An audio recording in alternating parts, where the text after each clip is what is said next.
وَلَقَدْ أَرْسَلْنَا نُوحًا وَإِبْرَاهِيمَ وَجَعَلْنَا فِي ذُرِّيَّتِهِمَا النُّبُوَّةَ وَالْكِتَابَ فَمِنْهُم مُّهْتَدٍ وَكَثِيرٌ مِّنْهُمْ فَاسِقُونَ۔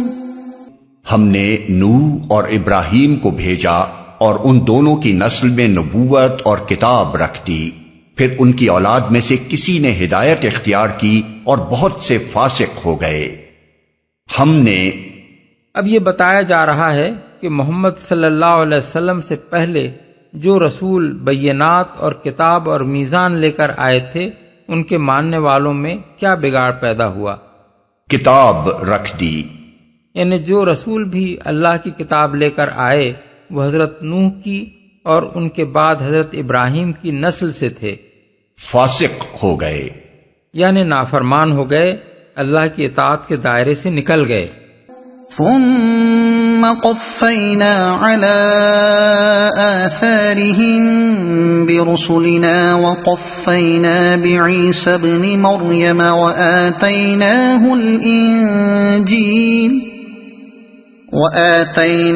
الإنجيل وجعلنا في قلوب الذين اتبعوه رأفة ورحمة ورهبانية ابتدعوها ما كتبناها عليهم إلا ابتغاء رضوان الله فما رعوها حق رعايتها فآتينا الذين آمنوا منهم أجرهم وكثير منهم فاسقون۔ ان کے بعد پے در پے ہم نے اپنے رسول بھیجے اور ان سب کے بعد عیسیٰ ابن مریم کو مبعوث کیا اور اس کو انجیل عطا کی، اور جن لوگوں نے اس کی پیروی اختیار کی ان کے دلوں میں ہم نے ترس اور رحم ڈال دیا، اور رہبانیت انہوں نے خود ایجاد کر لی، ہم نے اسے ان پر فرض نہیں کیا تھا مگر اللہ کی خوشنودی کی طلب میں انہوں نے آپ ہی یہ بدعت نکالی اور پھر اس کی پابندی کرنے کا جو حق تھا اسے ادا نہ کیا۔ ان میں سے جو لوگ ایمان لائے ہوئے تھے ان کا اجر ہم نے ان کو عطا کیا مگر ان میں سے اکثر لوگ فاسق ہیں۔ ترس اور رحم ڈال دیا، اصل الفاظ ہیں رافت اور رحمت، یہ دونوں لفظ قریب قریب ہم معنی ہیں، مگر جب یہ ایک ساتھ بولے جاتے ہیں تو رافت سے مراد وہ رقیق القلبی ہوتی ہے جو کسی کو تکلیف و مصیبت میں دیکھ کر ایک شخص کے دل میں پیدا ہو، اور رحمت سے مراد وہ جذبہ ہوتا ہے جس کے تحت وہ اس کی مدد کی کوشش کرے۔ حضرت عیسیٰ علیہ السلام چونکہ نہایت رقیق القلب اور خلق خدا کے لیے رحیم و شفیق تھے، اس لیے ان کی سیرت کا یہ اثر ان کے پیرووں میں سرایت کر گیا کہ وہ اللہ کے بندوں پر ترس کھاتے تھے اور ہمدردی کے ساتھ ان کی خدمت کرتے تھے۔ رہبانیت، اس کا تلفظ رہبانیت بھی کیا جاتا ہے اور رہبانیت بھی، اس کا مادہ رہب ہے جس کے معنی خوف ہیں۔ رہبانیت کا مطلب ہے مسلک خوف زدگی اور رہبانیت کے معنی ہیں مسلک خوف زدگان۔ اصطلاحاً اس سے مراد ہے کسی شخص کا خوف کی بنا پر، قطع نظر اس سے کہ وہ کسی کے ظلم کا خوف ہو یا دنیا کے فتنوں کا خوف یا اپنے نفس کی کمزوریوں کا خوف، تارک الدنیا بن جانا اور دنیاوی زندگی سے بھاگ کر جنگلوں اور پہاڑوں میں پناہ لینا یا گوشہ ہائے عزلت میں جا بیٹھنا۔ بدعت نکالی، اصل الفاظ ہیں الا ابتغاء رضوان اللہ۔ اس کے دو مطلب ہو سکتے ہیں، ایک یہ کہ ہم نے ان پر اس رہبانیت کو فرض نہیں کیا تھا بلکہ جو چیز ان پر فرض کی تھی وہ یہ تھی کہ وہ اللہ کی خوشنودی حاصل کرنے کی کوشش کریں، اور دوسرا مطلب یہ کہ یہ رہبانیت ہماری فرض کی ہوئی نہ تھی بلکہ اللہ کی خوشنودی کی طلب میں انہوں نے اسے خود اپنے اوپر فرض کر لیا تھا۔ دونوں صورتوں میں یہ آیت اس بات کی صراحت کرتی ہے کہ رہبانیت ایک غیر اسلامی چیز ہے اور یہ کبھی دین حق میں شامل نہیں رہی ہے۔ یہی بات ہے جو نبی صلی اللہ علیہ وسلم نے فرمائی ہے کہ لا رہبانیت فی الاسلام، یعنی اسلام میں کوئی رہبانیت نہیں۔ مسند احمد۔ ایک اور حدیث میں حضور نے فرمایا رہبانیت ھذہ الامہ الجہاد فی سبیل اللہ، یعنی اس امت کی رہبانیت جہاد فی سبیل اللہ ہے۔ مسند احمد، مسند ابی یعلا، یعنی اس امت کے لیے روحانی ترقی کا راستہ ترک دنیا نہیں بلکہ اللہ کی راہ میں جہاد ہے، اور یہ امت فتنوں سے ڈر کر جنگلوں اور پہاڑوں کی طرف نہیں بھاگتی بلکہ راہ خدا میں جہاد کر کے ان کا مقابلہ کرتی ہے۔ بخاری و مسلم کی متفق علیہ روایت ہے کہ صحابہ میں سے ایک صاحب نے کہا میں ہمیشہ ساری رات نماز پڑھا کروں گا، دوسرے نے کہا میں ہمیشہ روزہ رکھوں گا اور کبھی ناغہ نہ کروں گا، تیسرے نے کہا میں کبھی شادی نہ کروں گا اور عورت سے کوئی واسطہ نہ رکھوں گا۔ رسول اللہ صلی اللہ علیہ وسلم نے ان کی یہ باتیں سنی تو فرمایا اما واللہ انی لاخشاکم للہ واتقاکم لہ لیکنی اصوم وافطر واصلی وارقد واتزوج النساء فمن رغب عن سنتی فلیس منی۔ خدا کی قسم میں تم سے زیادہ اللہ سے ڈرتا اور اس سے تقوی کرتا ہوں، مگر میرا طریقہ یہ ہے کہ روزہ رکھتا بھی ہوں اور نہیں بھی رکھتا، راتوں کو نماز بھی پڑھتا ہوں اور سوتا بھی ہوں، اور عورتوں سے نکاح بھی کرتا ہوں۔ جس کو میرا طریقہ پسند نہ ہو اس کا مجھ سے کوئی واسطہ نہیں۔ حضرت انس کہتے ہیں کہ رسول اللہ صلی اللہ علیہ وسلم فرمایا کرتے تھے لا تشددوا علی انفسکم ویشدد اللہ علیکم فإن قوما شددوا افشد اللہ علیہم وتلک بقایاہم فی الصوامع والدیار، یعنی اپنے اوپر سختی نہ کرو کہ اللہ تم پر سختی کرے۔ ایک گروہ نے یہی تشدد اختیار کیا تھا تو اللہ نے بھی پھر اسے سخت پکڑا، دیکھ لو وہ ان کے بقایا راہب خانوں اور کنیسوں میں موجود ہیں۔ ابو داؤد۔ اسے ادا نہ کیا، یعنی وہ دوہری غلطی میں مبتلا ہو گئے۔ ایک غلطی یہ کہ اپنے اوپر وہ پابندیاں عائد کیں جن کا اللہ نے کوئی حکم نہ دیا تھا، اور دوسری غلطی یہ کہ جن پابندیوں کو اپنے نزدیک اللہ کی خوشنودی کا ذریعہ سمجھ کر خود اپنے اوپر عائد کر بیٹھے تھے ان کا حق ادا نہ کیا، اور وہ حرکتیں کیں جن سے اللہ کی خوشنودی کے بجائے الٹا اس کا غضب مول لے بیٹھے۔ اس مقام کو پوری طرح سمجھنے کے لیے ایک نظر مسیحی رہبانیت کی تاریخ پر ڈال لینی چاہیے۔ حضرت عیسیٰ علیہ السلام کے بعد 200 سال تک عیسائی کلیسا رہبانیت سے ناآشنا تھا، مگر ابتدائی سے مسیحیت میں اس کے جراثیم پائے جاتے تھے اور وہ تخیلات اس کے اندر موجود تھے جو اس چیز کو جنم دیتے ہیں۔ ترک و تجرید کو اخلاقی آئیڈیل قرار دینا اور درویشانہ زندگی کو شادی بیاہ اور دنیاوی کاروبار کی زندگی کے مقابلے میں اعلیٰ و افضل سمجھنا ہی رہبانیت کی بنیاد ہے، اور یہ دونوں چیزیں مسیحیت میں ابتدا سے موجود تھیں۔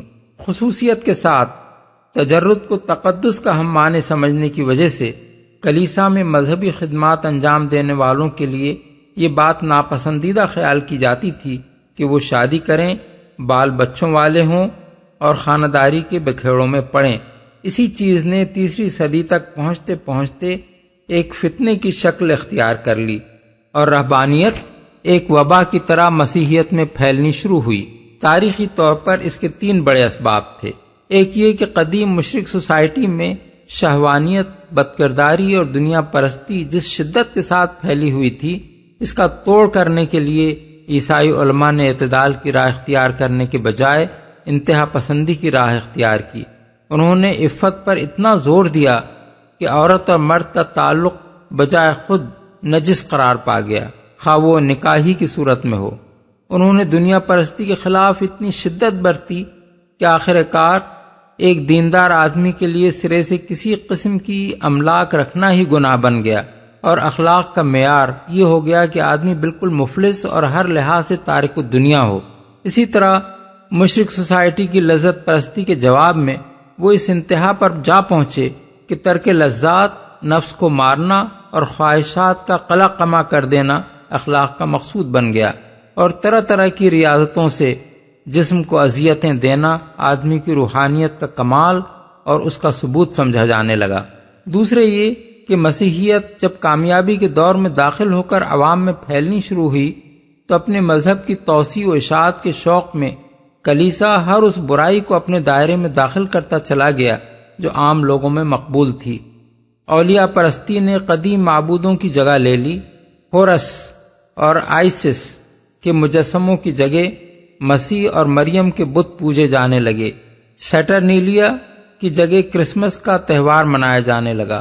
قدیم زمانے کے تعویذ گنڈے، عملیات، فالگیری و غیب گوئی، جن بھوت بھگانے کے عمل سب عیسائی درویشوں نے شروع کر دیے۔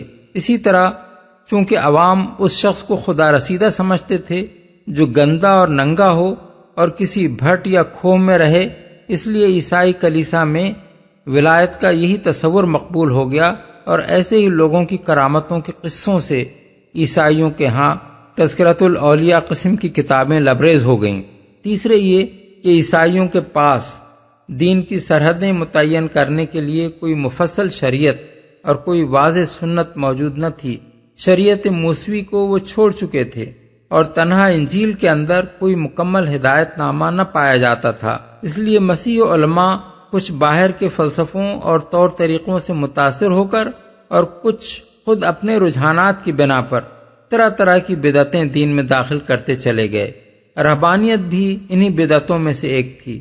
مسیح مذہب کے علماء اور ائمہ نے اس کا فلسفہ اور اس کا طریقہ کار بدھ مذہب کے بھکشوؤں سے، ہندو جوگیوں اور سنیاسیوں سے، قدیم مصری فقراء یعنی اینکورائٹس سے، ایران کے مانویوں سے اور افلاطون اور فلاطینوس کے پیرو اشراقیوں سے اخذ کیا، اور اسی کو تزکیہ نفس کا طریقہ، روحانی ترقی کا ذریعہ اور تقرب الی اللہ کا وسیلہ قرار دے لیا۔ اس غلطی کے مرتکب کوئی معمولی درجے کے لوگ نہ تھے۔ 3 صدی سے 7ویں صدی عیسوی یعنی نزول قرآن کے زمانے تک جو لوگ مشرق اور مغرب میں مسیحیت کے اکابر علماء، بزرگ ترین پیشوا اور امام مانے جاتے ہیں، saint Athanasius, saint Basil, saint Gregory Nazianzen, saint Chrysostom, saint Ambrose, saint Jerome, saint Augustine, saint Benedict, Gregory اعظم، سب کے سب خود راہب اور رہبانیت کے زبردست علمبردار تھے۔ انہی کی کوششوں سے کلیسا میں رہبانیت نے رواج پایا۔ تاریخ سے معلوم ہوتا ہے کہ عیسائیوں میں رہبانیت کا آغاز مصر سے ہوا۔ اس کا بانی سینٹ اینتھونی تھا جو 250 عیسوی میں پیدا ہوا اور 350 عیسوی میں دنیا سے رخصت ہوا۔ اسے پہلا مسیحی راہب قرار دیا جاتا ہے۔ اس نے فیوم کے علاقے میں پس پیئر کے مقام پر، جو اب دیر المیمون کے نام سے معروف ہے، پہلی خانقاہ قائم کی۔ اس کے بعد دوسری خانقاہ اس نے بحر احمر کے ساحل پر قائم کی، جسے اب دیر مار انتونیوس کہا جاتا ہے۔ عیسائیوں میں رہبانیت کے بنیادی قواعد اسی کی تحریروں اور ہدایات سے ماخوذ ہیں۔ اس آغاز کے بعد یہ سلسلہ مصر میں سیلاب کی طرح پھیل گیا اور جگہ جگہ راہبوں اور راہبات کے لیے خانقاہیں قائم ہو گئیں، جن میں سے بعض میں 3-3 ہزار راہب بیک وقت رہتے تھے۔ سن 325 عیسوی میں مصر ہی کے اندر ایک اور مسیحی ولی پاخومیوس نمودار ہوا، جس نے 10 بڑی خانقاہیں راہبین اور راہبات کے لیے بنائیں۔ اس کے بعد یہ سلسلہ شام و فلسطین اور افریقہ اور یورپ کے مختلف ملکوں میں پھیلتا چلا گیا۔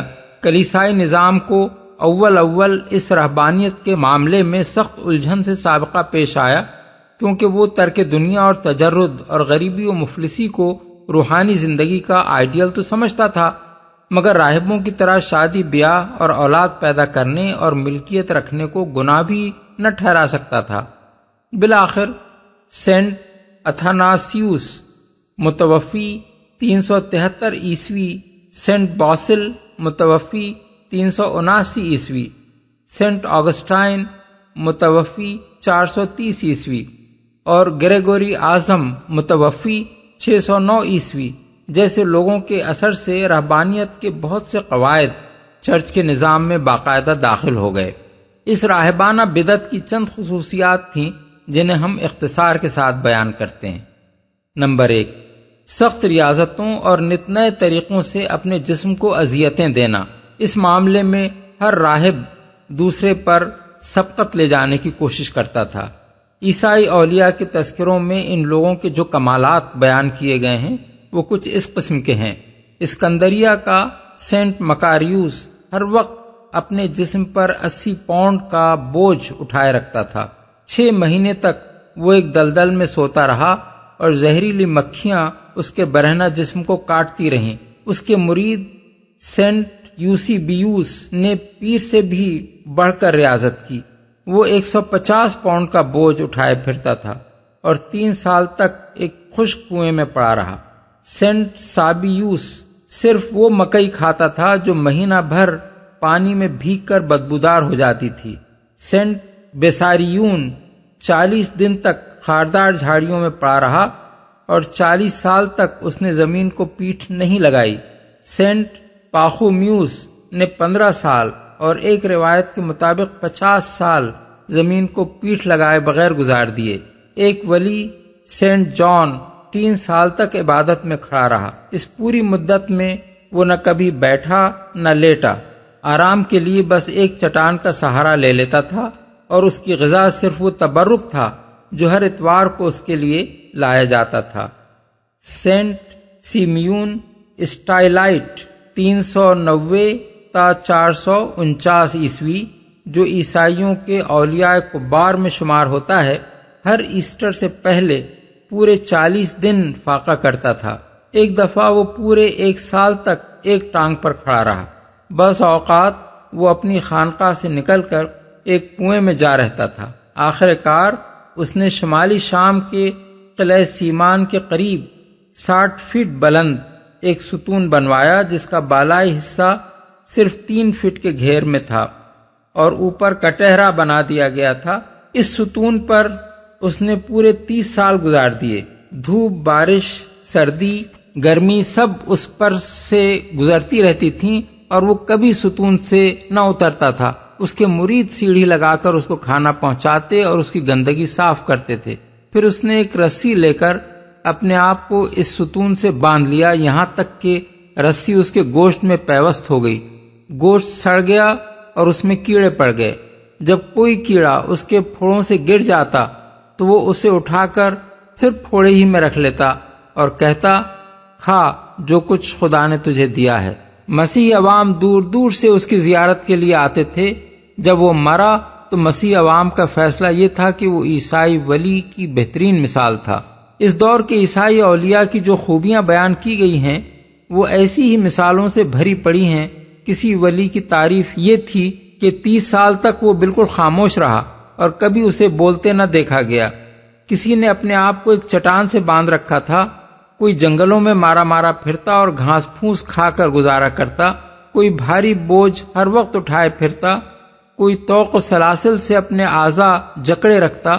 کچھ حضرات جانوروں کے بھٹوں یا خشک کنووں یا پرانی قبروں میں رہتے تھے اور کچھ دوسرے بزرگ ہر وقت ننگے رہتے اور اپنا سطر اپنے لمبے لمبے بالوں سے چھپاتے اور زمین پر رینگ کر چلتے تھے۔ ایسے ہی ولیوں کی کرامات کے چرچے ہر طرف پھیلے ہوئے تھے اور ان کے مرنے کے بعد ان کی ہڈیاں خانقاہوں میں محفوظ رکھی جاتی تھیں۔ میں نے خود کوہ سینا کے نیچے سینٹ کیتھرائن کی خانقاہ میں ایسی ہڈیوں کی ایک پوری لائبریری سجی ہوئی دیکھی ہے، جس میں کہیں اولیاء کی کھوپڑیاں قرینے سے رکھی ہوئی تھیں، کہیں پاؤں کی ہڈیاں اور کہیں ہاتھوں کی ہڈیاں، اور ایک ولی کا تو پورا ڈھانچہ ہی شیشے کی ایک الماری میں رکھا ہوا تھا۔ نمبر 2، ان کی دوسری خصوصیت یہ تھی کہ وہ ہر وقت گندے رہتے اور صفائی سے سخت پرہیز کرتے تھے۔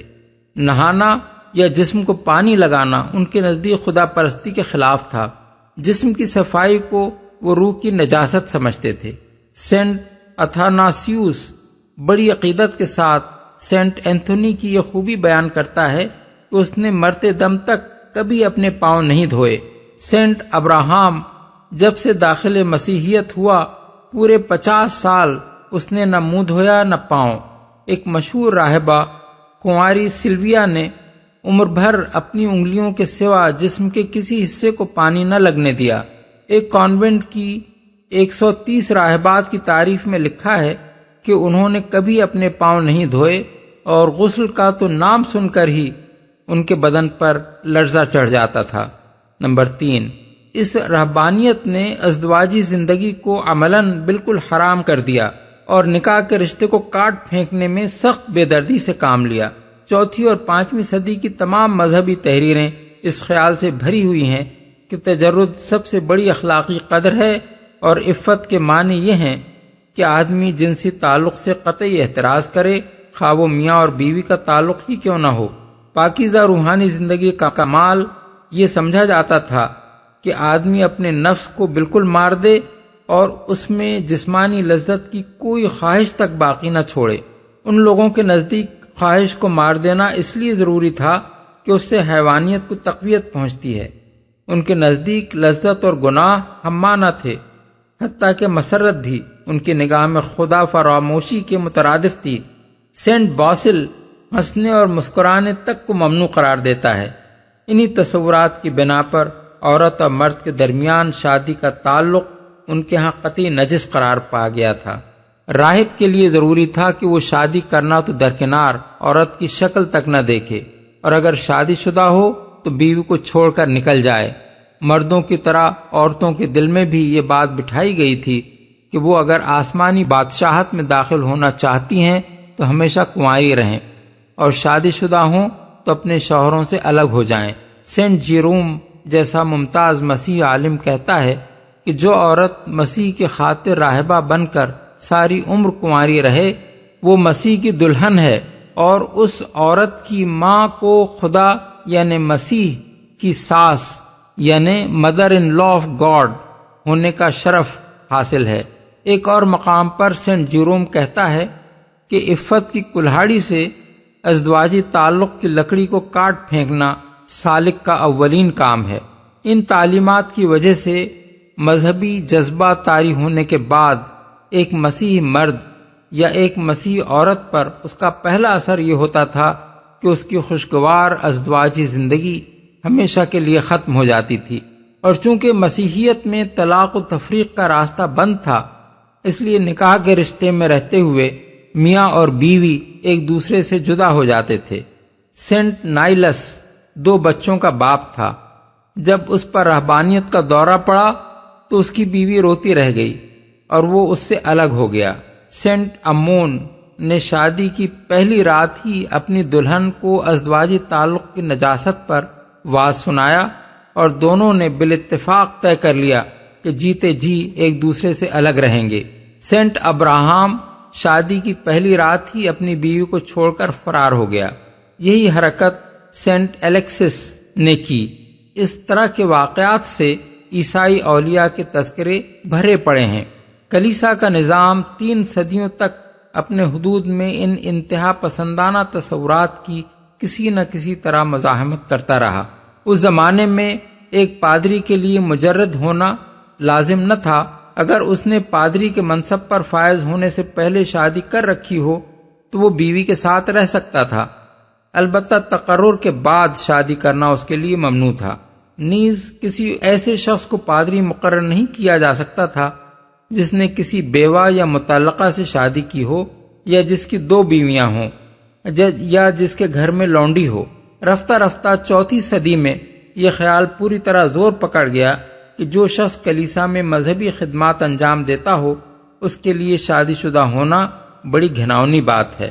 سن 362 کی گنگرا کونسل یعنی کونسل آف گنگرا آخری مجلس تھی جس میں اس طرح کے خیالات کو خلاف مذہب ٹھہرایا گیا، مگر اس کے تھوڑی ہی مدت بعد سن 386 کی رومن سینوڈ نے تمام پادریوں کو مشورہ دیا کہ وہ ازدواجی تعلقات سے کنارہ کش رہیں، اور دوسرے سال پوپ سائریکیس نے حکم دے دیا کہ جو پادری شادی کرے یا شادی شدہ ہونے کی صورت میں اپنی بیوی سے تعلق رکھے اس کو منصب سے معزول کر دیا جائے۔ سینٹ جیروم، سینٹ ایمبروز اور سینٹ آگسٹائن جیسے اکابر علماء نے بڑے زور شور سے اس فیصلے کی حمایت کی، اور تھوڑی سی مزاحمت کے بعد مغربی کلیسا میں یہ پوری شدت کے ساتھ نافذ ہو گیا۔ اس دور میں متعدد کونسلیں ان شکایات پر غور کرنے کے لیے منعقد ہوئیں کہ جو لوگ پہلے سے شادی شدہ تھے وہ مذہبی خدمات پر مقرر ہونے کے بعد بھی اپنی بیویوں کے ساتھ ناجائز تعلقات رکھتے ہیں۔ آخر کار ان کی اصلاح کے لیے یہ قواعد بنائے گئے کہ وہ کھلے مقامات پر سوئیں، اپنی بیویوں سے کبھی علیحدگی میں نہ ملیں اور ان کی ملاقات کے وقت کم از کم 2 آدمی موجود ہوں۔ سینٹ گریگوری ایک پادری کی تعریف میں لکھتا ہے کہ 40 سال تک وہ اپنی بیوی سے الگ رہا، حتیٰ کہ مرتے وقت جب اس کی بیوی اس کے قریب گئی تو اس نے کہا، عورت دور ہٹ جا۔ نمبر 4، سب سے زیادہ دردناک باب اس رہبانیت کا یہ ہے کہ اس نے ماں باپ، بھائی بہنوں اور اولاد تک سے آدمی کا رشتہ کاٹ دیا۔ مسیحی ولیوں کی نگاہ میں بیٹے کے لیے ماں باپ کی محبت، بھائی کے لیے بھائی بہنوں کی محبت اور باپ کے لیے اولاد کی محبت بھی ایک گناہ تھی۔ ان کے نزدیک روحانی ترقی کے لیے یہ ناگزیر تھا کہ آدمی ان سارے تعلقات کو توڑ دے۔ مسیحی اولیاء کے تذکروں میں اس کے ایسے ایسے دلدوز واقعات ملتے ہیں جنہیں پڑھ کر انسان کے لیے ضبط کرنا مشکل ہو جاتا ہے۔ ایک راہب ایواگریس سالہ سال سے صحرا میں ریاضتیں کر رہا تھا۔ ایک روز یکایک اس کے پاس اس کی ماں اور اس کے باپ کے خطوط پہنچے جو برسوں سے اس کی جدائی میں تڑپ رہے تھے۔ اسے اندیشہ ہوا کہ کہیں ان خطوں کو پڑھ کر اس کے دل میں انسانی محبت کے جذبات نہ جاگ اٹھیں۔ اس نے ان کو کھولے بغیر فوراً آگ میں جھونک دیا۔ سینٹ تھیوڈورس کی ماں اور بہن بہت سے پادریوں کے سفارشی خطوط لے کر اس کی خانقاہ میں پہنچی جس میں وہ مقیم تھا، اور خواہش کی کہ وہ صرف ایک نظر بیٹے اور بھائی کو دیکھ لیں، مگر اس نے ان کے سامنے آنے تک سے انکار کر دیا۔ سینٹ مارکس کی ماں اس سے ملنے کے لیے اس کی خانقاہ میں گئی اور خانقاہ کے شیخ یعنی ایبٹ کی خوشامدیں کر کے اس کو راضی کیا کہ وہ بیٹے کو ماں کے سامنے آنے کا حکم دے، مگر بیٹا کسی طرح ماں سے نہ ملنا چاہتا تھا۔ آخر کار اس نے شیخ کے حکم کی تعمیل اس طرح کی کہ بھیس بدل کر ماں کے سامنے گیا اور آنکھیں بند کر لیں۔ اس طرح نہ ماں نے بیٹے کو پہچانا نہ بیٹے نے ماں کی شکل دیکھی۔ ایک اور ولی سینٹ پوئمن اور اس کے 6 بھائی مصر کی ایک صحرائی خانقاہ میں رہتے تھے۔ برسوں بعد ان کی بوڑھی ماں کو ان کا پتہ معلوم ہوا اور وہ ان سے ملنے کے لیے وہاں پہنچی۔ بیٹے ماں کو دور سے دیکھتے ہی بھاگ کر اپنے حجرے میں چلے گئے اور دروازہ بند کر لیا۔ ماں باہر بیٹھ کر رونے لگی اور اس نے چیخ چیخ کر کہا، میں اس بڑھاپے میں اتنی دور چل کر صرف تمہیں دیکھنے آئی ہوں، تمہارا کیا نقصان ہوگا اگر میں تمہاری شکلیں دیکھ لوں؟ کیا میں تمہاری ماں نہیں ہوں؟ مگر ان ولیوں نے دروازہ نہ کھولا اور ماں سے کہہ دیا کہ ہم تجھ سے خدا کے ہاں ملیں گے۔ اس سے بھی زیادہ دردناک قصہ سینٹ سیمیون اسٹائلائٹس کا ہے جو ماں باپ کو چھوڑ کر 27 سال غائب رہا۔ باپ اس کے غم میں مر گیا، ماں زندہ تھی۔ بیٹی کی ولایت کے چرچے جب دور و نزدیک پھیل گئے تو اس کو پتہ چلا کہ وہ کہاں ہے۔ بیچاری اس سے ملنے کے لیے اس کی خانقاہ پر پہنچی، مگر وہاں کسی عورت کو داخلے کی اجازت نہ تھی۔ اس نے لاکھ منت سماجت کی کہ بیٹا یا تو اسے اندر بلا لے یا باہر نکل کر اسے اپنی صورت دکھا دے، مگر اس ولی اللہ نے صاف انکار کر دیا۔ 3 رات اور 3 دن وہ خانقاہ کے دروازے پر پڑی رہی اور آخر کار وہیں لیٹ کر اس نے جان دے دی۔ تب ولی صاحب نکل کر آئے، ماں کی لاش پر آنسو بہائے اور اس کی مغفرت کے لیے دعا کی۔ ایسی بے دردی ان ولیوں نے بہنوں کے ساتھ اور اپنی اولاد کے ساتھ برتی۔ ایک شخص میوٹیس کا قصہ لکھا ہے کہ وہ خوشحال آدمی تھا، یکایک اس پر مذہبی جذبہ طاری ہوا اور وہ اپنے 8 سال کے اکلوتے بیٹے کو لے کر ایک خانقاہ میں جا پہنچا۔ وہاں اس کی روحانی ترقی کے لیے ضروری تھا کہ وہ بیٹے کی محبت دل سے نکال دے، اس لیے پہلے تو بیٹے کو اس سے جدا کر دیا گیا، پھر اس کی آنکھوں کے سامنے ایک مدت تک طرح طرح کی سختیاں اس معصوم بچے پر کی جاتی رہیں اور وہ سب کچھ دیکھتا رہا۔ پھر خانقاہ کے شیخ نے اسے حکم دیا کہ اسے لے جا کر اپنے ہاتھ سے دریا میں پھینک دے۔ جب وہ اس حکم کی تعمیل کے لیے بھی تیار ہو گیا تو عین اس وقت راہبوں نے بچے کی جان بچائی جب وہ اسے دریا میں پھینکنے لگا تھا۔ اس کے بعد تسلیم کر لیا گیا کہ وہ واقعی مرتبہ ولایت کو پہنچ گیا ہے۔ مسیحی رہبانیت کا نقطہ نظر ان معاملات میں یہ تھا کہ جو شخص خدا کی محبت چاہتا ہو اسے انسانی محبت کی وہ ساری زنجیریں کاٹ دینی چاہیے جو دنیا میں اس کو اپنے والدین، بھائی بہنوں اور بال بچوں کے ساتھ باندھتی ہیں۔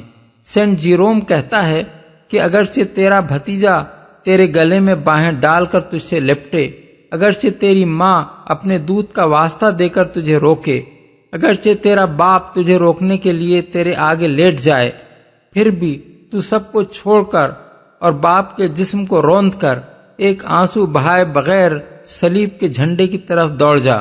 اس معاملے میں بے رحمی ہی تقویٰ ہے۔ سینٹ گریگوری لکھتا ہے کہ ایک نوجوان راہب ماں باپ کی محبت دل سے نہ نکال سکا اور ایک رات چپکے سے بھاگ کر ان سے مل آیا۔ خدا نے اس قصور کی سزا اسے یہ دی کہ خانقاہ واپس پہنچتے ہی وہ مر گیا۔ اس کی لاش زمین میں دفن کی گئی تو زمین نے اسے قبول نہ کیا، بار بار قبر میں ڈالا جاتا اور زمین اسے نکال کر پھینک دیتی۔ آخر کار سینٹ بینیڈکٹ نے اس کے سینے پر تبرک رکھا، تب قبر نے اسے قبول کیا۔ ایک راہبہ کے بارے میں لکھا ہے کہ وہ مرنے کے بعد 3 دن عذاب میں اس لیے مبتلا رہی کہ وہ اپنی ماں کی محبت دل سے نہ نکال سکی تھی۔ ایک ولی کی تعریف میں لکھا ہے کہ اس نے کبھی اپنے رشتہ داروں کے سوا کسی کے ساتھ بے دردی نہیں برتی۔ نمبر 5، اپنے قریب ترین رشتہ داروں کے ساتھ بے رحمی، سنگدلی اور قساوت برتنے کی جو مشق یہ لوگ کرتے تھے، اس کی وجہ سے ان کے انسانی جذبات مر جاتے تھے، اور اسی کا نتیجہ تھا کہ جن لوگوں سے انہیں مذہبی اختلاف ہوتا تھا ان کے مقابلے میں یہ ظلم و ستم کی انتہا کر دیتے تھے۔ 4 صدی تک پہنچتے پہنچتے مسیحیت میں 80-90 فرقے پیدا ہو چکے تھے۔ سینٹ آگسٹائن نے اپنے زمانے میں 88 فرقے گنائے ہیں۔ یہ فرقے ایک دوسرے کے خلاف سخت نفرت رکھتے تھے۔ اس نفرت کی آگ کو بھڑکانے والے بھی راہب ہی تھے، اور اس آگ میں مخالف گروہوں کو جلا کر خاک کر دینے کی کوششوں میں بھی راہب ہی پیش ہوتے تھے۔ اسکندریہ اس فرقے وارانہ کشمکش کا ایک بڑا اکھاڑا تھا۔ وہاں پہلے ایرین فرقے کے بشپ نے اتھاناسیوس کی پارٹی پر حملہ کیا۔ اس کی خانقاہوں سے کنواری راہبات پکڑ پکڑ کر نکالی گئیں، ان کو ننگا کر کے خاردار شاخوں سے پیٹا گیا اور ان کے جسم پر داغ لگائے گئے تاکہ وہ اپنے عقیدے سے توبہ کر لیں۔ پھر جب مصر میں کیتھولک گروہ کو غلبہ حاصل ہوا تو اس نے ایرین فرقے کے خلاف یہی سب کچھ کیا، حتیٰ کہ غالب خیال یہ ہے کہ خود ایریس کو بھی زہر دے کر مار دیا گیا۔ اسی اسکندریہ میں ایک مرتبہ سینٹ سائرل کے مرید راہبوں نے ہنگامہ عظیم برپا کیا، یہاں تک کہ مخالف فرقے کی ایک راہبہ کو پکڑ کر اپنے کلیسا میں لے گئے، اسے قتل کیا، اس کی لاش کی بوٹی بوٹی نوچ ڈالی اور پھر اسے آگ میں جھونک دیا۔ روم کا حال بھی اس سے کچھ مختلف نہ تھا۔ سن 366 میں پوپ لائبیریس کی وفات پر 2 گروہوں نے پاپائی کے لیے اپنے اپنے امیدوار کھڑے کیے۔ دونوں کے درمیان سخت خونریزی ہوئی، حتیٰ کہ ایک دن میں صرف ایک چرچ سے 137 لاشیں نکالی گئیں۔ نمبر 6، اس ترک و تجرید اور فقر و درویشی کے ساتھ دولت دنیا سمیٹنے میں بھی کمی نہ کی گئی۔ 5ویں صدی کے آغاز ہی میں حالت یہ ہو چکی تھی کہ روم کا بشپ بادشاہوں کی طرح اپنے محل میں رہتا تھا، اور اس کی سواری جب شہر میں نکلتی تھی تو اس کے ٹھاٹ باٹ قیصر کی سواری سے کم نہ ہوتے تھے۔ سینٹ جیروم اپنے زمانے یعنی 4 صدی کے آخری دور میں شکایت کرتا ہے کہ بہت سے بشپوں کی دعوتیں اپنی شان میں گورنروں کی دعوتوں کو شرماتی ہیں۔ خانقاہوں اور کنیسوں کی طرف دولت کا یہ بہاؤ 7ویں صدی یعنی نزول قرآن کے زمانے تک پہنچتے پہنچتے سیلاب کی شکل اختیار کر چکا تھا۔ یہ بات عوام کے ذہن نشین کرا دی گئی تھی کہ جس کسی سے کوئی گناہ عظیم سرزد ہو جائے، اس کی بخشش کسی نہ کسی ولی کی درگاہ پر نذرانہ چڑھانے یا کسی خانقاہ یا چرچ کو بھیٹ دینے ہی سے ہو سکتی ہے۔ اس کے بعد وہی دنیا راہبوں کے قدموں میں آ رہی جس سے فرار ان کا ترہ امتیاز تھا۔ خاص طور پر جو چیز اس تنزل کی موجب ہوئی وہ یہ تھی کہ راہبوں کی غیر معمولی ریاضتیں اور ان کی نفس کشی کے کمالات دیکھ کر جب عوام میں ان کے لیے بے پناہ عقیدت پیدا ہو گئی تو بہت سے دنیا پرست لوگ لباس درویشی پہن کر راہبوں کے گروہ میں داخل ہو گئے اور انہوں نے ترک دنیا کے بھیس میں جلب دنیا کا کاروبار ایسا چمکایا کہ بڑے بڑے طالبین دنیا ان سے مات کھا گئے۔ 7. عفت کے معاملے میں بھی فطرت سے لڑ کر رہبانیت نے بارہا شکست کھائی، اور جب شکست کھائی تو بری طرح کھائی۔ خانقاہوں میں نفس کشی کی کچھ مشقیں ایسی بھی تھیں جن میں راہب اور راہبات مل کر ایک ہی جگہ رہتے تھے اور بسا اوقات ذرا زیادہ مشق کرنے کے لیے ایک ہی بستر پر رات گزارتے تھے۔ مشہور راہب سینٹ ایواگریس بڑی تعریف کے ساتھ فلسطین کے ان راہبوں کے ضبط نفس کا ذکر کرتا ہے جو اپنے جذبات پر اتنا قابو پا گئے تھے کہ عورتوں کے ساتھ یکجا غسل کرتے تھے اور ان کی دید سے، ان کے لمس سے، حتیٰ کہ ان کے ساتھ ہم آغوشی سے بھی ان کے اوپر فطرت غلبہ نہ پاتی تھی۔ غسل اگرچہ رہبانیت میں سخت ناپسندیدہ تھا، مگر نفس کشی کی مشق کے لیے اس طرح کے غسل بھی کر لیے جاتے تھے۔ آخر کار اسی فلسطین کے متعلق نیسا کا سینٹ گریگوری متوفی سن 396 لکھتا ہے کہ وہ بدکرداری کا اڈا بن گیا ہے۔ انسانی فطرت کبھی ان لوگوں سے انتقام لیے بغیر نہیں رہتی جو اس سے جنگ کریں۔ رہبانیت اس سے لڑ کر بالآخر بد اخلاقی کے جس گڑھے میں جا گری، اس کی داستان 8ویں صدی سے 11ویں صدی عیسوی تک کی مذہبی تاریخ کا بدنما ترین داغ ہے۔ 10ویں صدی کا ایک اطالوی بشپ لکھتا ہے کہ اگر چرچ میں مذہبی خدمات انجام دینے والوں کے خلاف بد چلنی کی سزائیں نافذ کرنے کا قانون عملاً جاری کر دیا جائے تو لڑکوں کے سوا کوئی سزا سے نہ بچ سکے گا، اور اگر حرامی بچوں کو بھی مذہبی خدمات سے الگ کر دینے کا قاعدہ نافذ کیا جائے تو شاید چرچ کے خادموں میں کوئی لڑکا تک باقی نہ رہے۔ قرون متوسطہ کے مصنفین کی کتابیں ان شکایتوں سے بھری ہوئی ہیں کہ راہبات کی خانقاہیں بد اخلاقی کے چکلے بن گئی ہیں، ان کی چار دیواریوں میں نوزائیدہ بچوں کا قتل عام ہو رہا ہے، پادریوں اور چرچ کے مذہبی کارکنوں میں محرمات تک سے ناجائز تعلقات، اور خانقاہوں میں خلاف وضع فطری جرائم تک پھیل گئے ہیں، اور کلیساؤں میں اعتراف گناہ یعنی کنفیشن کی رسم بدکرداری کا ذریعہ بن کر رہ گئی ہے۔ ان تفصیلات سے صحیح طور پر اندازہ کیا جا سکتا ہے کہ قرآن مجید یہاں رہبانیت کی بدعت ایجاد کرنے اور پھر اس کا حق ادا نہ کرنے کا ذکر کر کے مسیحیت کے کس بگاڑ کی طرف اشارہ کر رہا ہے۔ يا أيها الذين آمنوا اتقوا الله وآمنوا برسوله يؤتكم كفلين من رحمته ويجعل لكم نورا تمشون به ويغفر لكم والله غفور رحيم۔ اے لوگو جو ایمان لائے ہو، اللہ سے ڈرو اور اس کے رسول محمد صلی اللہ علیہ وسلم پر ایمان لاؤ۔ اللہ تمہیں اپنی رحمت کا دوہرا حصہ عطا فرمائے گا اور تمہیں وہ نور بخشے گا جس کی روشنی میں تم چلو گے، اور تمہارے قصور معاف کر دے گا۔ اللہ بڑا معاف کرنے والا اور مہربان ہے۔ ایمان لاؤ۔ اس آیت کی تفسیر میں مفسرین کے درمیان اختلاف ہے۔ ایک گروہ کہتا ہے کہ یہاں یا ایھا الذین آمنوا کا خطاب ان لوگوں سے ہے جو حضرت عیسیٰ پر ایمان لائے ہوئے تھے۔ ان سے فرمایا جا رہا ہے کہ اب محمد صلی اللہ علیہ وسلم پر ایمان لاؤ، تمہیں اس پر دوہرا اجر ملے گا، ایک اجر ایمان بر عیسیٰ کا اور دوسرا اجر ایمان بر محمد کا۔ دوسرا گروہ کہتا ہے کہ یہ خطاب محمد صلی اللہ علیہ وسلم پر ایمان لانے والوں سے ہے، ان سے ارشاد ہو رہا ہے کہ تم محض زبان سے آپ کی نبوت کا اقرار کر کے نہ رہ جاؤ، بلکہ صدق دل سے ایمان لاؤ اور ایمان لانے کا حق ادا کرو۔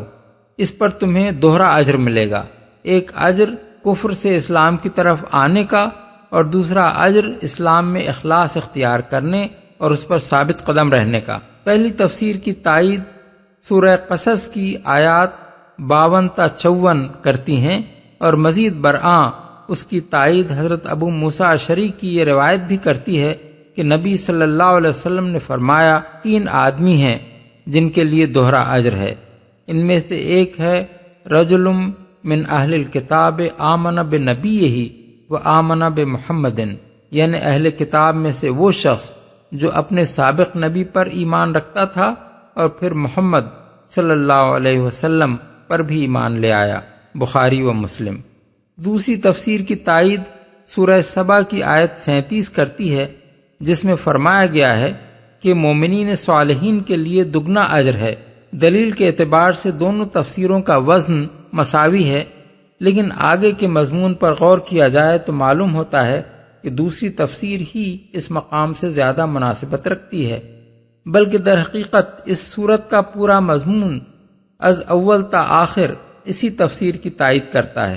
شروع سے اس صورت کے مخاطب وہی لوگ ہیں جو رسول اللہ صلی اللہ علیہ وسلم کی رسالت کا اقرار کر کے داخل اسلام ہوئے تھے، اور پوری صورت میں انہی کو یہ دعوت دی گئی ہے کہ وہ محض زبان کے مومن نہ بنے بلکہ اخلاص کے ساتھ سچے دل سے ایمان لائیں۔ جس کی روشنی میں تم چلو گے، یعنی دنیا میں علم و بصیرت کا وہ نور عطا فرمائے گا جس کی روشنی میں تم کو قدم قدم پر صاف نظر آتا رہے گا کہ زندگی کے مختلف معاملات میں جاہلیت کی ٹیڑھی راہوں کے درمیان اسلام کی سیدھی راہ کون سی ہے، اور آخرت میں وہ نور بخشے گا جس کا ذکر آیت 12 میں گزر چکا ہے۔ قصور معاف کر دے گا، یعنی ایمان کے تقاضے پورے کرنے کی مخلصانہ کوشش کے باوجود بشری کمزوریوں کی بنا پر جو قصور بھی تم سے سرزد ہو جائیں ان سے درگزر فرمائے گا، اور وہ قصور بھی معاف کر دے گا جو ایمان لانے سے پہلے جاہلیت کی حالت میں تم سے سرزد ہوئے تھے۔ لئلا يعلم أهل الكتاب ألا يقدرون على شيء من فضل الله وأن الفضل بيد الله يؤتيه من يشاء والله ذو الفضل العظيم۔ تم کو یہ روش اختیار کرنی چاہیے تاکہ اہل کتاب کو معلوم ہو جائے کہ اللہ کے فضل پر ان کا کوئی اجارہ نہیں ہے، اور یہ کہ اللہ کا فضل اس کے اپنے ہی ہاتھ میں ہے، جسے چاہتا ہے عطا فرماتا ہے، اور وہ بڑے فضل والا ہے۔